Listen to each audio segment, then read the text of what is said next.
This data is used to determine how government resources and funding are allocated. But we're still waiting for much of this data to be released. And that's because there were delays in collecting this data during the pandemic. This week, WRAL investigative data journalist Ali Ingersoll joined state leaders, and they discussed how leaders can use the information they do have to make data-driven decisions. At this week's NC Counts Coalition, leaders from across the state gathered to discuss challenges with the data. A resounding theme, an undercount of people of color.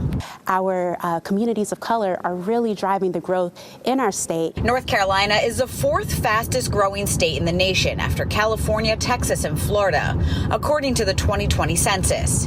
In our state, the growth is mostly in metro areas, and 51% of more rural counties actually saw their population shrink. Resources and funding for people in rural areas is a focus for many. As we are coming out of this pandemic and moving into a new phase, we see families faced with, socioeconomic issues. It might mean everything to have access to some of these government resources to make sure that folks are really, truly able to not only have a healthy community, but to live their best lives.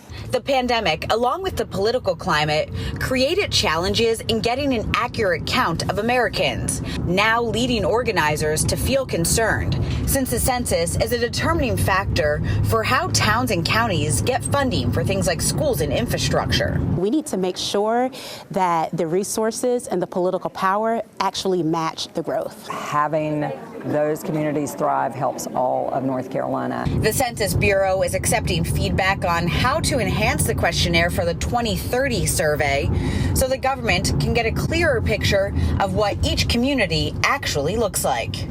In Raleigh, Ali Ingersoll, WRAL News.